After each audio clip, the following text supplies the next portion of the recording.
मरने से पहले व्यक्ति को कई आवास हो जाते हैं। पहले क्या आवास होती है? सबसे पहले ये देख लो कि हाथ अगर किसी व्यक्ति के पीले पड़ने लग जाए, कैसे? पीले, नीचे का हिस्सा पीला हो और ऊपर का हिस्सा लाल हो, उस व्यक्ति की 1 महीने के अंदर मृत्यु हो जाती है शिव पुराण के अनुसार।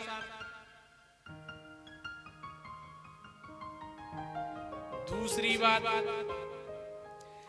अगर किसी व्यक्ति को पानी के अंदर और तेल के अंदर अपनी परछाई दिखाई ना दे, उस व्यक्ति की मृत्यु 1 सप्ताह के अंदर हो जाती है, 7 दिन के अंदर। अगर किसी व्यक्ति का डेरा हाथ, लेफ्ट हाथ है ना,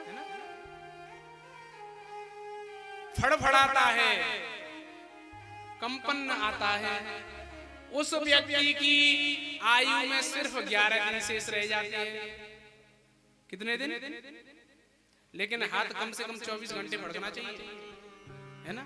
ऐसा नहीं कि थोड़ी देर फड़का आप तो, हाँ 24 घंटे तक अगर बदस्तूर फड़कता है तो शिव पुराण के अनुसार उसकी मृत्यु बहुत नजदीक आ जाती है।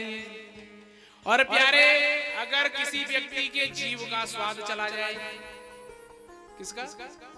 जीव का, खट्टा मीठा नमकीन, हाँ?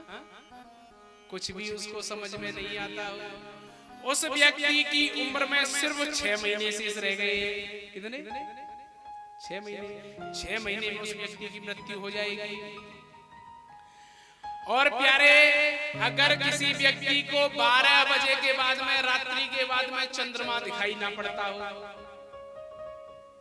अगर किसी व्यक्ति को रात्रि के 12 बजे के बाद में चंद्रमा दिखाई ना पड़े, तो उस व्यक्ति की आयु में 21 दिन शेष रह गए।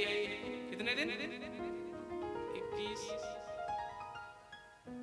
हाँ, अगर किसी व्यक्ति को अपनी परछाई दिखाई ना दे, क्या दिखाई ना दे?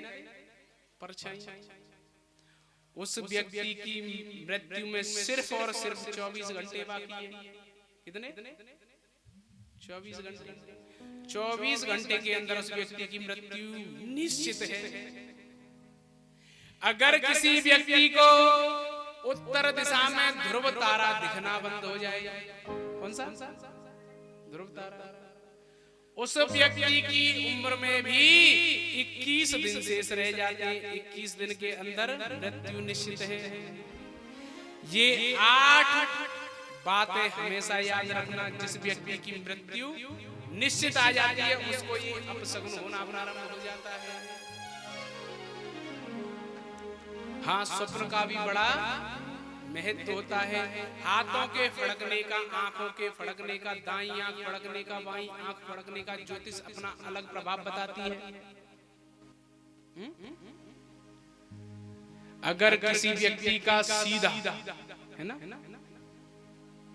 अंग फड़कता है तो शुभ माना जाता है, पुरुष।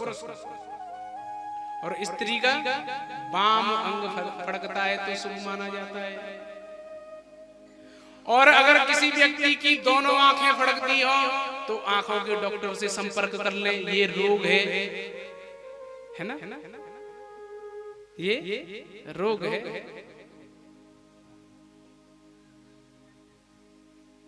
इसलिए हमेशा याद रखो प्यारे, जब मृत्यु निकट आती है तो अपशगुन होना प्रारंभ हो जाता है। क्या हो जाता है? अपशगुन होना प्रारंभ हो जाता है। एक बात बताएं आपको, बाबा भोलेनाथ की कथा हम लोग श्रवण कर रहे हैं। बाबा भोलेनाथ को प्रसन्न करने का एक व्रत है, उसको व्रत, उस व्रत को कहा जाता है शिवरात्रि का व्रत। शिवरात्रि को जो व्यक्ति व्रत करता है उसके सभी पाप दूर हो जाते हैं। सभी पाप, जितने भी व्यक्ति पाप करता है उस व्यक्ति के पाप दूर हो जाते हैं। शिव पुराण में एक बहुत प्रसिद्ध कथा है जो हम सब ने सुनी भी है और उसको हम सब लोग सूक्ष्म रूप में श्रवण करेंगे।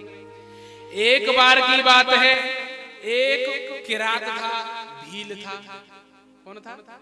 भील था। जंगल में निवास करता था और जंगल में निवास करता था। भोजन करने के लिए शिकार करता था। क्या करता था? शिकार करता था। नाम था चित्रभानु। क्या नाम था? चित्रभानु। एक बार की बात, शिवरात्रि का समय आया और चित्रभानु सुबह से शिकार के इंतजार में बैठा है, लेकिन उसको कोई शिकार नहीं मिली, कोई भी शिकार नहीं मिली। अंतःगत्वा जब कोई शिकार नहीं मिली तो रात्रि को जब उसके बच्चे रोने लगे, पत्नी रोने लगी, तो उसने कहा कोई बात नहीं, आप लोग इंतजार करो, मैं जंगल में जाता हूं और आप लोगों के लिए भोजन की व्यवस्था करके लाऊंगा। शिवरात्रि का समय था, दिन था, सुबह से कुछ नहीं पाया। क्या नहीं पाया? सुबह से कुछ नहीं पाया। अंतःगत्वा संध्या का समय आया। संध्या के समय पे एक बिल्व पत्र के पेड़ पर जाकर के शिकार करने के लिए बैठ गया, जहां तालाब था। तालाब पर कोई ना कोई पशु पक्षी जीव जंतु पानी पीने के लिए आएगा, उसका वध कर दूंगा और जब वध कर दूंगा तो अपने बच्चों के लिए ले जाऊंगा। तो शिवरात्रि की रात्रि को और बिल्व पत्र के पेड़ पर बैठ करके इंतजार करने लगा। उस बिल्व पत्र के पेड़ के नीचे एक शिवलिंग था। क्या था? शिवलिंग। और रात भर बैठा बैठा तो क्या करता रहा? बिल्व पत्र के पेड़ से पत्ते तोड़ करके फेंकता रहा। कई लोगों में आदत होती है, कुछ नहीं, कोई काम नहीं तो कुछ ना कुछ ऐसे करते रहते ना। बिल्व पत्र के पेड़ से और पत्ते तोड़ तोड़ करके फेंकता रहा। रात भर वो पत्ते नीचे गिरते रहे शिवलिंग में। सुबह से भूखा था। रात्रि का पहला पहर आया, उसको एक हिरणी दिखाई दी और बाण चढ़ा करके मारने ही वाला था। तब तक हिरणी ने कहा कि क्या कर रहे हो भैया, क्या कर रहे हो? मुझे घर जाने दो, मैं लौट करके आऊंगी तुम्हारे भोजन के लिए, विश्वास रखो। उसने कहा कि मैं विश्वास नहीं करूंगा। उसने कहा कि अगर मैं लौट करके नहीं आऊं तो मुझे गौ हत्या का पाप लग जाए। किसका पाप लग जाए? गौ हत्या का। मैं आपको वचन देती हूं लौट करके आऊंगा।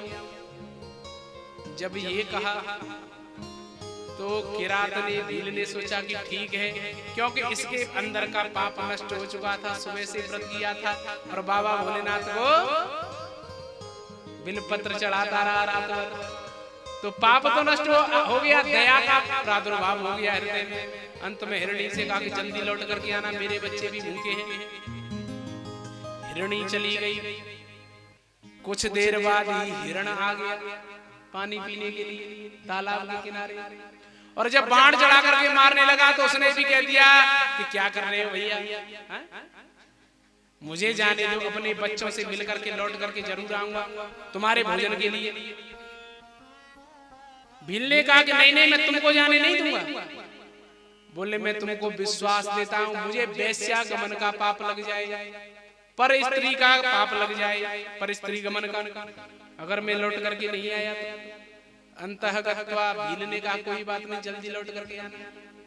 और आज हिरण और हिरणी जाकर के मिले अपने बच्चों के पास में, बच्चों से सबका मिलना हुआ। अंत में हिरण ने कहा कि मैंने किसी को वचन दिया है, मुझे जाना पड़ेगा।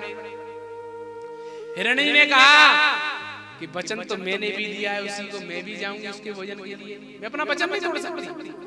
प्यारे जीव है, अपना वचन नहीं तोड़ सकता।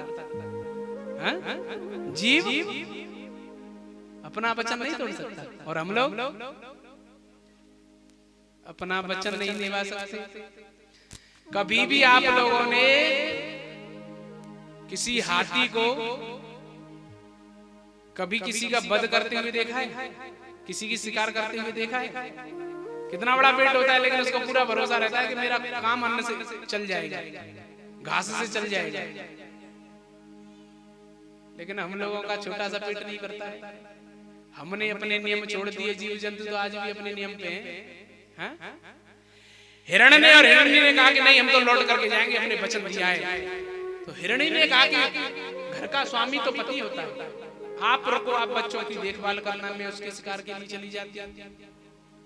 हिरण कहने लगा नहीं नहीं तुम रुको, क्योंकि बच्चों का लालन पालन तो माँ ही कर सकती है, पुरुष के बस का काम नहीं है, दया की देवी होती है माताएं। बोले तुम बच्चों का लालन पालन करना, मैं शिकार के लिए चला जाता हूँ, मेरा पहला हक है, परिवार की रक्षा करना मेरा धर्म है। अंत में बच्चों ने और हिरणी ने सबने कहा महाराज आप चल रहे तो हम भी साथ में चल रहे हैं। और आज सभी मिलकर के आई कहां पे, भील के पास में, किरात के पास में।